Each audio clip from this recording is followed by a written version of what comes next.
ભાજપના વડાપ્રધાનને આદિવાસીઓની તાકાત આજે આપણે બતાવી દીધી છે, એ બદલ બધાનો ખૂબ ખૂબ આભાર। આ આપણી તાકાત છે અને જ્યારે પણ કોઈ જીએમડીસી ની વાત આ વિસ્તારમાં લઈને આવશે, જ્યારે પણ આ વિસ્તારમાં હાઇડ્રો પ્રોજેક્ટના નામે ગામડાઓ વિસ્થાપિત કરવાની વાત કરશે, કોરિડોરના નામે ગામડાઓને વિસ્થાપિત કરવાની વાત આવશે, માલસામોડ પ્રોજેક્ટના નામે ગામડાઓ વિસ્થાપિત કરવાની વાત આવશે કે કેવડિયાની મારી બહેનોને હેરાન કરવાની વાત આવશે, તે દિવસે પણ આવો ઘોડાપુર આપણે પહોંચવાનું છે। તે દિવસે પણ ઘોડાપુર થઈને આપણે પહોંચવાનું છે।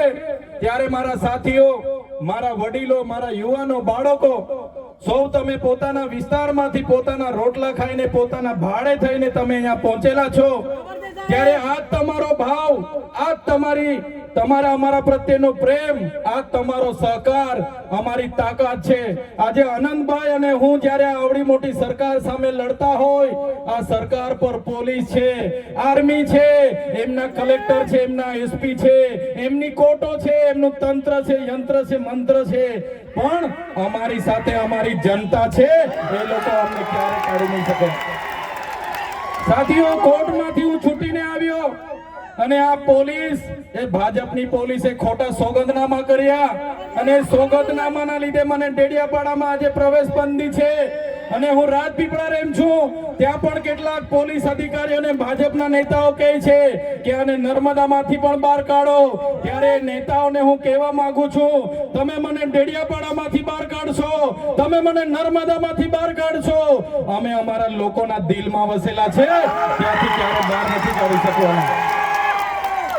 અમે અમારા લોકોના દિલમાં વસેલા છે, ત્યાંથી કોઈની તાકાત નથી કે અમને તેમાંથી બહાર કાઢી શકે। ત્યારે સાથીઓ, હમણાં આપણો બધાનો વિરોધ જોઈને, આપણી બધાની કામગીરી જોઈને આ લોકોએ હમણાં મંત્રીમંડળ બદલ્યું, બધા મંત્રીઓને બદલી કાઢ્યા, આપણા વિસ્તારમાં પણ 4 રબર સ્ટેમ્પ મંત્રીઓને રાખી દીધા છે। ત્યારે આ સરકારને કહેવા માંગીએ છીએ, ભેંસ દૂધ ઓછું આપે તો ત્યારે ભેંસના ખીલા બદલવાથી દૂધ વધતું, ભેંસ દૂધ ઓછું આપે એના ખીલા બદલવાથી ભેંસનું દૂધ વધતું। આવનારા દિવસોમાં સરકારને કહીએ છે, મંત્રીઓ બદલવાથી અમારો કોઈ વિકાસ થવાનો નથી। 2027માં અમે સરકાર બદલી દેવાના છે, બદલી દેશું ને આપણે? તૈયાર છો બધા? ત્યારે આ સરકારને ખબર પડશે કે સરકાર બદલવા વાળા આવી ગયા છે। ત્યારે સાથીઓ, વધારે વાતો નથી કરતા, હજુ આપણે અહીંથી રેલીનું પ્રસ્થાન કરવાનું છે। આજે વડાપ્રધાન નરેન્દ્રભાઈ મોદીજી ડેડિયાપાડામાં આવે છે એમ કરીને પરવાનગી તો માંગવાની હોતી નથી અમારે, છતાં પોલીસ વિભાગ અને વહીવટી તંત્ર દ્વારા કહેવામાં આવ્યું કે જેમ બને તેમ પ્રોગ્રામ પતાવજો।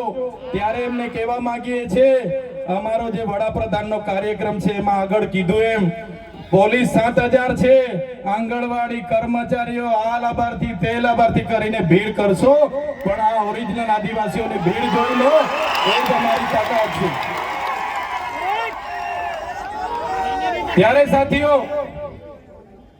ભગવાન બિરસા મુંડાની જે ઉપદેશો હતા, એમના જે વિચારો હતા, એમણે પોતાનું 25 વર્ષમાં પોતાનું જીવન આપણા માટે સમર્પિત કરી દીધું।